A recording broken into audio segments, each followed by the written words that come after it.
Assalamu alaikum class. This is Altaf Ahmed Kolachi and I welcome to all of you in Altaf's online academy. Today we are moving forward towards the next use of a modal verb, which is could. Could is also a modal verb, as I have mentioned it in my previous lecture as well. Can, could, should, would, all these are called modal verbs.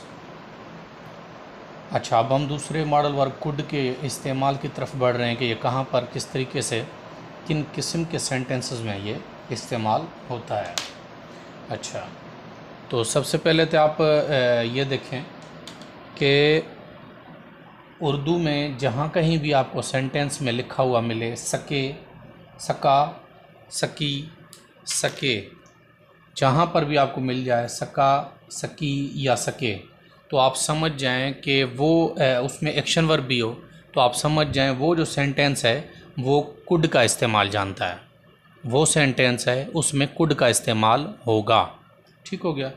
अच्छा, अगर आपको किसी भी सिंधी के sentence में लिखा हुआ ये वर्ड मिले, इनमें से कोई भी सग्यो, सगी, सग्या, सघिन, सघ्यूं वगैरह वगैरह, तो आप समझ जाएं कि इस सेंटेंस में इंग्लिश में कुड इस्तेमाल होगा। ठीक हो गया। अच्छा, अगर हम इसकी इंग्लिश की बात करें तो जैसे मैंने आपको बताया, जहाँ पर सिंधी में, उर्दू में इनमें से कुछ इस्तेमाल होगा, वहाँ पर इंग्लिश में हेल्पिंग वर्ब कौन सी इस्तेमाल होगी? कुड। ठीक हो गया। अच्छा, और जहाँ कहीं कुड इंग्लिश में इस्तेमाल होगा उसके साथ फॉर्म ऑफ एक्शन वर्ब कौन सी होगी? एक्शन वर्ब की कौन सी फॉर्म होगी? एक्शन वर्ब की फर्स्ट फॉर्म होगी। ठीक है, इसके साथ सेकंड फॉर्म या थर्ड फॉर्म इस्तेमाल नहीं होती, कुड के साथ फर्स्ट फॉर्म ही इस्तेमाल होगी। अच्छा, तो अब अगर हम फॉर्मेशन या स्ट्रक्चर की बात करें, अब ज़्यादा टाइम इसलिए भी नहीं लग रहा मुझे आपको ये समझाने में, क्योंकि अल्हम्दुलिल्लाह आप इस पटड़ी पर अपना चढ़ चुके हैं, आपको बातें समझ आ चुकी हैं कि किस तरीके से किस चीज़ को समझना है, टेंसेस को, मॉडल वर्ब्स के इस्तेमाल को, टू बी वर्ब्स को, टू हैव वर्ब्स को किस तरीके से इस्तेमाल करना है वो आप समझ चुके हैं। अब अगर हम फॉर्मेशन की बात करें, अगर सेंटेंस पॉजिटिव है तो सबसे पहले हम क्या रखेंगे? सब्जेक्ट रखेंगे। सब्जेक्ट के साथ है हेल्पिंग वर्ब, हेल्पिंग वर्ब यानी मॉडल वर्ब कुड। अच्छा, याद रख लें, modal verb is also a kind of helping verb. ये सारे हेल्पिंग वर्ब में ही आते हैं, मॉडल वर्ब भी हेल्पिंग वर्ब भी कहलाते हैं इनको, लेकिन मज़ीद एक पर्टिकुलर नाम दिया गया है कि मॉडल वर्ब्स। ठीक हो गया। अच्छा, तो सब्जेक्ट के साथ हेल्पिंग वर्ब यहाँ एक ही है तो सबके साथ यही लगेगा, कुड। उसके बाद एक्शन वर्ब, एक्शन वर्ब की कौन सी फॉर्म? एक्शन वर्ब की फर्स्ट फॉर्म। उसके बाद ऑब्जेक्ट। अगर सेंटेंस नेगेटिव में है तो सबसे पहले सब्जेक्ट, उसके बाद हेल्पिंग वर्ब, हेल्पिंग वर्ब के बाद नॉट, नॉट के बाद एक्शन वर्ब, एक्शन वर्ब की जो है फर्स्ट फॉर्म, उसके बाद ऑब्जेक्ट। अगर सेंटेंस इंटेरोगेटिव में है तो सबसे पहले हेल्पिंग वर्ब है, उसके बाद सब्जेक्ट, सब्जेक्ट के बाद एक्शन वर्ब, एक्शन वर्ब की फर्स्ट फॉर्म, उसके बाद ऑब्जेक्ट, ऑब्जेक्ट के बाद क्वेश्चन मार्क। अच्छा, अगर सेंटेंस इंटेरोगेटिव और नेगेटिव में है तो सबसे पहले आप क्या रखेंगे? हेल्पिंग वर्ब, हेल्पिंग वर्ब के बाद रखेंगे सब्जेक्ट, सब्जेक्ट के बाद रखेंगे नॉट, नॉट के बाद रखेंगे एक्शन वर्ब, एक्शन वर्ब की फर्स्ट फॉर्म, आखिर में उसके बाद ऑब्जेक्ट, आखिर में रखेंगे क्वेश्चन मार्क। ठीक हो गया। अच्छा, अब हम इसके एग्जांपल्स लेते हैं। मिसाल के तौर पर आपको उर्दू में कहीं सेंटेंस ऐसे मिल जाए, वो नमाज पढ़ सका, वो हमारे घर आ सके, वो इम्तिहान पास कर सके, तुम खाना खा सके, तुम वक्त पर यहाँ पहुँच सके वगैरह वगैरह। ठीक है, तो उर्दू में जब आपको मिलेगा वो नमाज पढ़ सका, सका तो आप यहाँ पर देख सकते हैं ये हमारी सिंबल मैच हो गई। और इसमें एक्शन वर्ब भी लाजमी हो, एक्शन वर्ब आप देख सकते हैं यहाँ पर एक्शन वर्ब लिखा हुआ है पढ़। पढ़ना क्या है? एक्शन वर्ब है। ठीक है ना, पढ़ना क्या है? एक्शन वर्ब है। ठीक हो गया। अच्छा, अगर आपको सिंधी में कहीं पर सेंटेंस में मिले हु नमाज पढ़ी सग्यो, यहाँ पर आप देख रखे हैं सग्यो, और ऊपर भी आप देख सकते हैं हमारे पास वर्ड लिखा हुआ है सग्यो। ठीक है, यानी ये सिंबल भी हमारी मैच हो गई। अच्छा, अगर हमें कंफर्म हो गया है कि अब ये कुड का इस्तेमाल है सेंटेंस में, तो अब हम किस तरीके से करेंगे इसको कन्वर्ट? पॉजिटिव सेंटेंस हो, सबसे पहले सब्जेक्ट, सब्जेक्ट है हमारा ही, हेल्पिंग वर्ब, हेल्पिंग वर्ब सब के साथ क्या लगेगा? कुड। उसके बाद एक्शन वर्ब, एक्शन वर्ब की फर्स्ट फॉर्म ऑफ़र, नमाज पढ़ने को कहते हैं ऑफ़र। अच्छा, ऑफ़र प्रेयर भी इंग्लिश में कहते हैं इसको, ऑफ़र द नमाज भी कहते हैं इसको। डायरेक्ट नमाज आप अरबी वर्ड कहना चाहें भी कह सकते हैं, लेकिन नमाज खुद फ़ारसी का वर्ड है, अरबी में इसको कहते हैं सलात। ठीक है, ऑफ़र के बाद आप प्रेयर इस्तेमाल कर सकते हैं। ऑफ़र माने पढ़ना, फर्स्ट फॉर्म। उसके बाद अगर हम इसको नेगेटिव देखें तो सबसे पहले सब्जेक्ट में आएगा ही, हेल्पिंग वर्ब सबके साथ इस्तेमाल एक ही होगा कुड, उसके बाद नेगेटिव है तो नॉट, एक्शन वर्ब की फर्स्ट फॉर्म ऑफर, उसके बाद ऑब्जेक्ट प्रेयर फुल स्टॉप। अगर सेंटेंस इंटेरोगेटिव है तो सबसे पहले हेल्पिंग वर्ब है कुड, सब्जेक्ट आ जाएगा ही, एक्शन वर्ब की फर्स्ट फॉर्म ऑफर, ऑब्जेक्ट है प्रेयर, आखिर में क्वेश्चन मार्क, क्योंकि सेंटेंस इंटेरोगेटिव है। अच्छा, अब इंटेरोगेटिव है तो ये कुड जब बाहर आएगा तो सी कैपिटल हो जाएगा, क्योंकि ये सेंटेंस का पहला लेटर हो जाएगा, इस चीज़ का ख्याल रखना है। उसके बाद इंटेरोगेटिव और नेगेटिव जब आएंगे तो सबसे पहले हेल्पिंग वर्ब कुड, सब्जेक्ट आ जाएगा ही, उसके बाद नॉट, एक्शन वर्ब की first form offer, object prayer, question mark.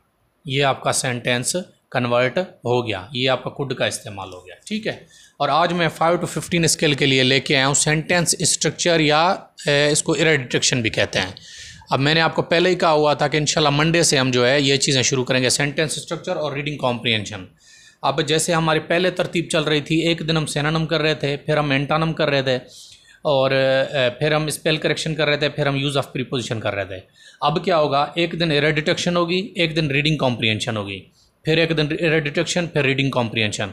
अच्छा, रीडिंग कॉम्प्रिहेंशन के सर्टेन रूल्स हैं कुछ, वो आपको समझा दूंगा। रीडिंग कॉम्प्रिहेंशन बिल्कुल आसान है, उसको जस्ट उसका एक फार्मूला है, उसको आप समझ जाएं, फिर रीडिंग कॉम्प्रिहेंशन जस्ट आपको प्रैक्टिस करनी पड़ेगी। लेकिन एरर डिटेक्शन और सेंटेंस स्ट्रक्चर ये चलते रहेंगे हमारे साथ, क्योंकि इनके रूल्स एंड रेगुलेशंस होते हैं। ये मैं आपको रूल पढ़ाऊँगा आज जो है एरर डिटेक्शन या सेंटेंस स्ट्रक्चर में। आज हम रूल नंबर 1 पढ़ेंगे, रूल नंबर 2 पढ़ेंगे, 2 रूल आज हम पढ़ेंगे एरर डिटेक्शन के।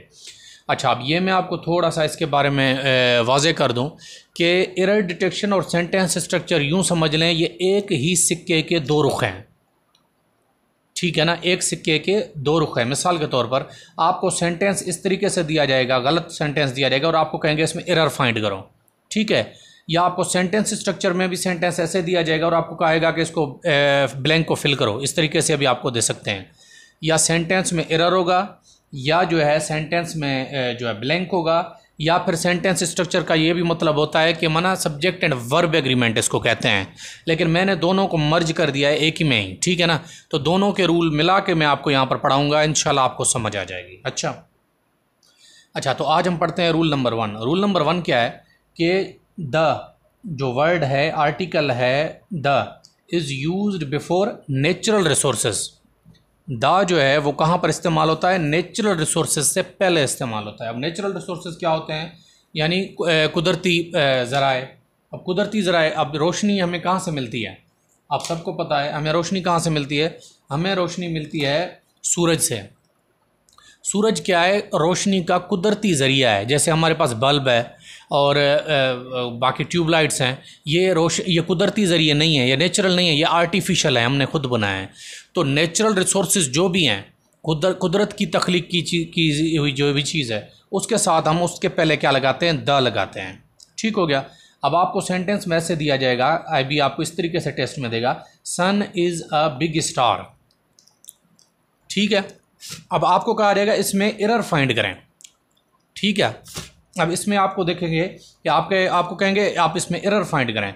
अब ये देखें आप सन, अच्छा, एक तो आप ये याद रखें द नेचुरल रिसोर्सेज के साथ यूज़ होता है, और दूसरा जो है द वो यूज़ होता है जब प्रॉपर नेचुरल रिसोर्सेज हों। प्रॉपर, जो प्रॉपर नाउन हम पहले पढ़ के आ चुके हैं ना, जैसे सन, मून, स्काई, अर्थ, ये सारे क्या हैं, प्रॉपर नाउन्स हैं।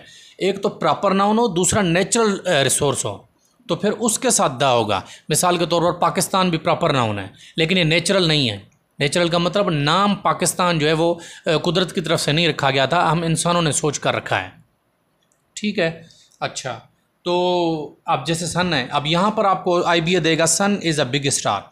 आपको इस तरीके से होगा कि आपको 4 लाइनें होंगी, 1 2 3 4। अब यहाँ पर लिखा होगा 1, यहाँ पर लिखा होगा 2, यहाँ पर लिखा होगा 3, यहाँ पर लिखा होगा 4। अब आपको ऊपर लिखा होगा डिटेक्ट द एरर, यानी इसमें आप एरर फाइंड करें, किस में एरर है। ठीक है, अब ज़ाहिरी तौर पर आपको लगेगा कोई एरर नहीं, लेकिन एरर है। अब देखें सन नेचुरल रिसोर्स है और प्रॉपर नाउन है, तो सन अकेला नहीं आ सकता। सन के साथ क्या इस्तेमाल होगा, सन के साथ लगेगा द सन। तो यहाँ पर अगर आप एरर को फाइंड करेंगे और नीचे आपको ऑप्शन होंगे तो कहाँ एरर है, आप कहेंगे 1 में एरर है, क्योंकि सन अकेला आ ही नहीं सकता, इसके साथ द आएगा।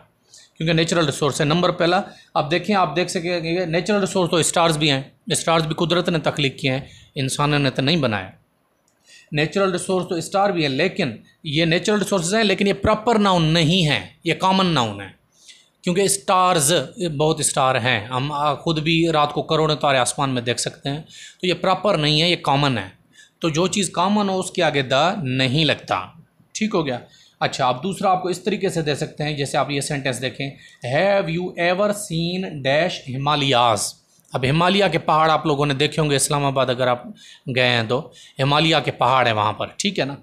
तो हिमालयाज़ क्या है, नेचुरल रिसोर्स है, और ऊपर से प्रॉपर नाउन है। यहाँ पर आपको एच भी बता रहा है, जो एच कैपिटल है, तो ये खुद बता रहा है कि मैं प्रॉपर नाउन हूँ। याद रख रहे हैं, प्रॉपर नाउन जो है ना वो 99% कैपिटल में आता है। आई रिपीट, 99% कैपिटल में आता है प्रॉपर नाउन। 1% क्यों नहीं? जैसे अगर सन है, सन या मून अगर आखिर में आ जाएं तो उनके सामने जो है वो उन्हें कैपिटल करने की ज़रूरत नहीं होती है। कभी कैपिटल में होते हैं, कभी नहीं होते हैं, तो इट्स ओके। लेकिन शुरुआत में तो कैपिटल में ही आएंगे, लेकिन जहाँ वर्ड अंदर कैपिटल में आ जाए तो आप समझ जाए प्रॉपर नाउन ही है। ठीक हो गया। अच्छा, अब यहाँ पर आपको आई भी इस तरीके से भी दे सकती है। अब आपको कहेंगे फिल इन द ब्लैंक्स, अब ब्लैंक को आप फिल करें, ठीक है। अब यहाँ पर आपको नीचे ऑप्शन देंगे ए, एन, द या कुछ और देंगे, तो आप क्या कहेंगे, हिमालयाज़ नेचुरल रिसोर्सेज हैं और हिमालयाज़ कॉमन नाउन नहीं है, प्रॉपर नाउन है। तो दोनों चीज़ जब मिल गई तो यहाँ पर क्या लगेगा, यहाँ पर आएगा द, ठीक है। तो ब्लैंक में क्या आएगा, द, ऊपर हम पढ़ के आ गए। अच्छा, सी में मून वाज शाइनिंग। अब इसमें आपको कहेंगे एरर को डिटेक्ट करें। अल्हम्दुलिल्लाह। अच्छा, मून को आपको कहेंगे कि इसमें जो है आप एरर को फाइंड करें, तो आप क्या कहेंगे, इसमें एरर कौन सी है? आप कहेंगे मून में एरर है, क्योंकि मून एक तो नेचुरल रिसोर्स है, दूसरा प्रॉपर नाउन है। जब नेचुरल रिसोर्स भी है, प्रॉपर नाउन भी है, तो इसके साथ क्या इस्तेमाल होगा, इसके साथ हम ऊपर पढ़ के आ गए रूल के मुताबिक द लाजमी तौर पे इस्तेमाल होगा, और ये एरर है यहाँ पर। ठीक है, आज का रूल नंबर 1 यही था। अच्छा, रूल नंबर 2 पर आ जाए। रूल नंबर 2 में क्या है? रूल नंबर 2 में है कि superlative degree of adjectives, superlative degrees of adjective, ठीक है। एडजेक्टिव की जो सुपरलेटिव डिग्रीज होते हैं, ये हम एडजेक्टिव में पढ़ चुके हैं। एडजेक्टिव की 3 जो है वो डिग्रीज होती हैं। जो एडजेक्टिव की सुपरलेटिव डिग्रीज ऑफ एडजेक्टिव होती हैं, विल ऑलवेज हैव द, यानी एडजेक्टिव की सुपरलेटिव डिग्री जहाँ भी इस्तेमाल होगी उससे पहले, उसके साथ, लेकिन उससे पहले द इस्तेमाल होगा। मिसाल के तौर पर अब आपको एरर डिटेक्शन में या सेंटेंस स्ट्रक्चर में देंगे ही इज़ बेस्ट, आपको देखने में लगेगा जुमला तो बिल्कुल करेक्ट है, वर्ड भी करेक्ट है, स्पेलिंग भी इसमें करेक्ट है, लेकिन आप यहाँ पर देखें ये एडजेक्टिव की सुपरलेटिव डिग्री है, बेस्ट। आप पढ़ चुके हैं गुड, बेटर, बेस्ट। अब गुड जो है वो पॉजिटिव डिग्री है, ठीक है, और बेटर जो है ये कॉम्पेरेटिव डिग्री है, बेस्ट जो है सुपरलेटिव डिग्री है। और हमने यहाँ पर रूल में पढ़ा कि जहाँ पर सुपरलेटिव डिग्री इस्तेमाल होगी उसके साथ द लाजमी तौर पर इस्तेमाल होगा, उससे पहले, उसके साथ, लेकिन उससे पहले यानी कि बाद में। अच्छा, इतने ही इज़ बेस्ट नहीं आएगा, यहाँ पर क्या होगा, ही इज़ द बेस्ट। अब आप यहाँ पर क्या करेंगे, एरर कौन सी है, एरर है बेस्ट, क्योंकि ये द बेस्ट होगा। ठीक हो गया। अच्छा, आप दूसरा सेंटेंस आप देखें, आपको इस तरीके से देंगे, Ahmed was dash most hard working. अब आपने हार्ड वर्किंग वर्ड पढ़ा है, ये पॉजिटिव है, मोर hard working, most hard working. अब मोस्ट हार्ड वर्किंग क्या है, अगेन मोस्ट सुपरलेटिव डिग्री में इस्तेमाल होता है, याद रख लें, ठीक है। Most hard working, most beautiful, और इस तरीके से मोस्ट जिसके साथ भी लगेगा वो सुपरलेटिव डिग्री के साथ ही इस्तेमाल होता है। तो यहाँ पर एडजेक्टिव की सुपरलेटिव डिग्री इस्तेमाल हुई है, तो यहाँ पर आपको ब्लैंक के तौर पर भी दे सकते हैं कि आपको कहेंगे ब्लैंक फिल करें, इसमें ए आएगा, एन आएगा, द आएगा, या NOT, यानी नन ऑफ देम। इसको लोग कहते हैं नोनी ऑफ देम भी, लेकिन ये नोनी नहीं है, ये नन है, नन ऑफ देम, ठीक है।